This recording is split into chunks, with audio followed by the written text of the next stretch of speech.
በስመ አብ ወልድ ወመንፈስ ቅዱስ አሐዱ አምላክ አሜን። በስመ አብ ወልድ ወመንፈስ ቅዱስ አሐዱ አምላክ አሜን። በስመ አብ ወልድ ወመንፈስ ቅዱስ አሐዱ አምላክ አሜን። ሰላም እግዚአብሔር ይብዛላችሁ። ውድ የቻናሌ ተከታታዮች፣ ውድ ጓደኞቼ እንደምን አላችሁ? ለቤቴ አዲስ የሆናችሁ ሰብስክራይብ አድርጉ። እንኳን ደህና መጣችሁ ብያለሁ። የክርስቶስ እስረኛ ላይከ ወንጌል ዲያቆን ዘአማኑኤል ጻፈ ክፍል 1 ላይ ነን። ቀጣዩ ባለፈው እንቀጥለውን ባልነው ቅዱስ ጳውሎስ ለአባቶች እምነት የነበረው መንፈሳዊ ቅናት።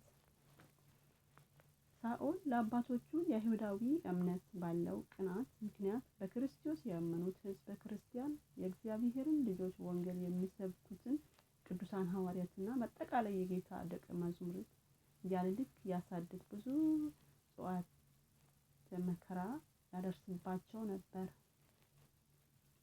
ሐዋርያ ሥራ 22 ከቁጥር 4፣ ገላትያ 1 ከቁጥር 13 እስከ 14። በዘመነ ሐዋርያት በነበረ ቤተክርስቲያን ላይ ታላቅ ስደት በሆነች ወቅት ሳኦልን በጊዜው ለክርስቲያኖች በነበረ ጥላቻ ቅዱስ እስጢፋኖስ ስለ ክርስቶስ በድፍረት በመንፈስ እግዚአብሔር ተሞልቶ በክፉዎች አይሁድ ፊት በመመሰከሩ ምክንያት ጸሐፍት ፈሪሳውያን ከቦ በድንጋይ ቀጥቅጦ ሊገድሉት ቅዱስ ጳውሎስ ለገዳዮች ልብሳቸውን በፈቃደኝነት ይጠብቅ ነበር።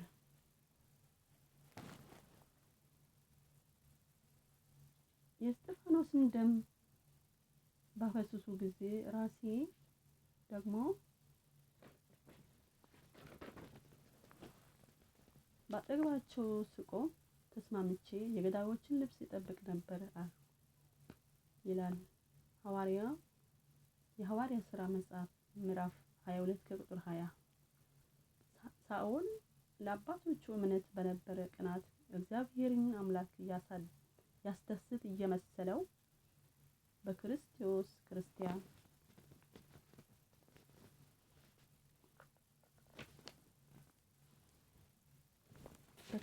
ክርስቲያን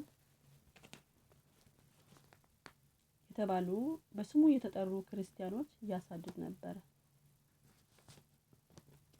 ሳኦል በዚህ ክፋ ስራ ወልደ እግዚአብሔር ኢየሱስ ክርስቶስን ያሳደደ መሆኑ አልተረዳም።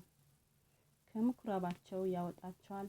ከዚያም በላይ ደግሞ የሚገድላቸው ሁሉ እግዚአብሔር እንደሚያገለግል የሚመስልበት ጊዜ ይመጣል። ዮሐንስ ወንጌል 16 ቁጥር 12 እንዲህ ዛሬም ብዙዎቹ እግዚአብሔር ያመልኩ አምላካቸውን ያገለግሉ እየመሰላቸው የእግዚአብሔርን ሕዝብ ክርስቲያንን ሲያንገላቱ እንመለከታለን።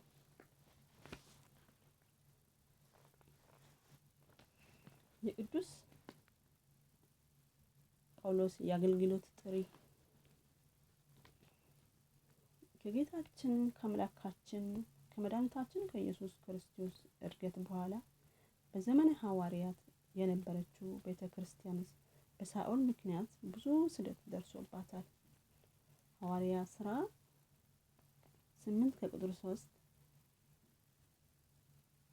ሐዋርያ ሥራ 22 ከቁጥር 20፣ ፊልጵስዩስ 3 ከቁጥር 5 እስከ 6 ሳኦል ክርስቲያን ሲያሳድድ በዋነኝነት ያልተረዳ ኢየሱስ ክርስቶስ እያሳደደ መሆኑን ነበር። ምክንያቱም ሳኦል የእግዚአብሔር ማደሪያ የሆነው በዋጋ የተገዛውን ሰው ማሳደድ ምን እንደሆነ ዘንግቶታል። ኋላም ግን ሐዋርያው ሁሉም ከተረዳ በኋላ በመልእክቱ ጽፏል። ሐዋርያው ቅዱስ ጳውሎስ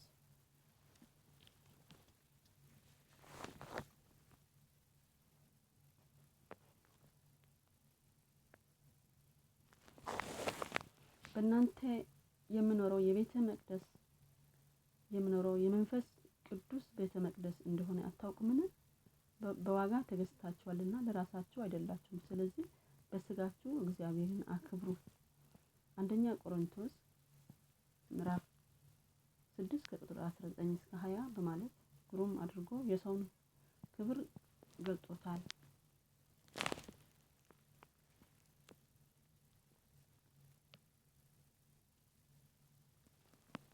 ሳኦል ግን የጌታን ደቀ መዛሙርት እንዲገድላቸው ገና እየዛተ ወደ ሊቀ ካህናት ሄደ። እንዲህ የሐዋርያት ሥራ 9 ከቁጥር 1 ሳኦል በመንገዱ የሚያገኛቸው የጌታ ደቀ መዛሙርት ወንዶችና ሴቶች በስመ ክርስቶስ ክርስቲያን የተሰኙ ምዕመናን አገልጋዮቹ እየገደላቸው እየዛተ ወደ ሊቀ ካህናት ሄዶ ደብዳቤ ለምኖ ሊያስር ሊገድል ወደ ደማስቆ በቀረበ ጊዜ እግዚአብሔር የሳኦልን የጥፋት ወራት ያበቃል ሲል በደማስቆ በዙሪያ ከሰማይ ብርሃን እንደ አንጸባረቀ በምድርም ላይ ወደቀ። ያን ጊዜ ሳኦል ስለምን ታሳድደኛለህ የሚል ድምጽ ሰማ። ሳኦልም ደንግጦ ጌታ ሆይ ማነህ ብሎ ጠየቀ። ጌታም አንተ የምታሳድደኝ እኔ ኢየሱስ ነኝ። የመውጊያ ብረት ብትቃወም ላንተ ይብስብሃል ባለው ጊዜ እየተንቀጠቀጠ ማድረግ የሚገባውን ዋና ነገር ጠየቀ። ጌታውን የድህነትን መንገድ ሰማ። በዚህም በደማስቆ መንገድ ኢየሱስ ክርስቶስ የሳኦልን የአሳዳጅነት የገዳይነት የህይወት ታሪክ ቀይሮለት ለጌታው ስም የሚሰደድ ስም እግዚአብሔር የሚሸከም ነዋይ ምርጥ ዕቃ አድርጎ አደረገ። እርሱም ለብዙዎች ወደ ዘላለም ህይወት መድረሻ ምክንያት ሆነዋል። ሳኦል ወይም ቅዱስ ጳውሎስ መጀመሪያ ወገኖቹ የሆኑት እስራኤላውያን ብዙ ስድብና ትችት ቢያቀርብበትም ህይወት የሚገኝበትን ወንጌል ሰበካቸው ነበር።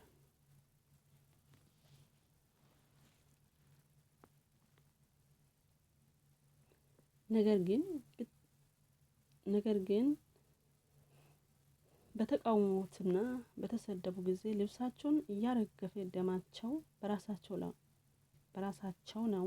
እኔ ንጹሕ ነኝ፣ ከእንግዲህ ወዲህ ወደ አሕዛብ እሄዳለሁ አላቸው።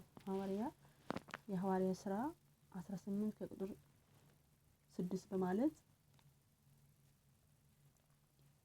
ሐዋርያው ወንጌልን በቆራጠኝነት በኢየሩሳሌም በእስራኤል ያስተምር፣ ይመክር፣ ያስጠነቅቅ እንደነበረ ተጽፏል።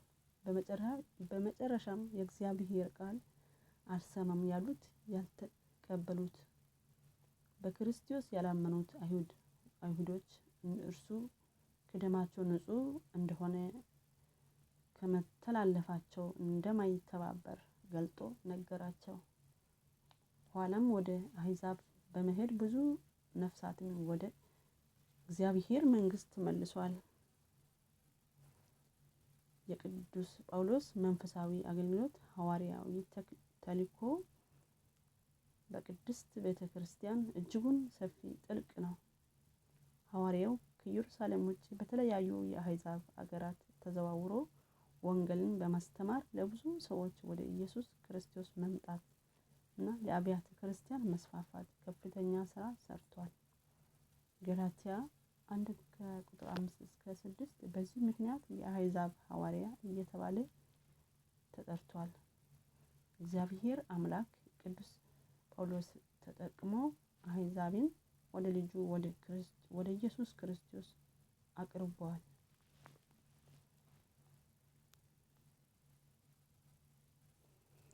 ሐዋርያው ቅዱስ ጳውሎስ በረከት ያሳድርብን። የጻፉልን መምህራችን ወንጌል ቃለ ሕይወት ያሰማልን። ዲያቆን ዘአማኑኤል ክርስቶስ እስረኛ መጽሐፍ ቃለ ሕይወት ያሰማልን መምህራችን። ስብሐት ለእግዚአብሔር ወላዲቱ ድንግል ወለመስቀሉ። ይቆየን።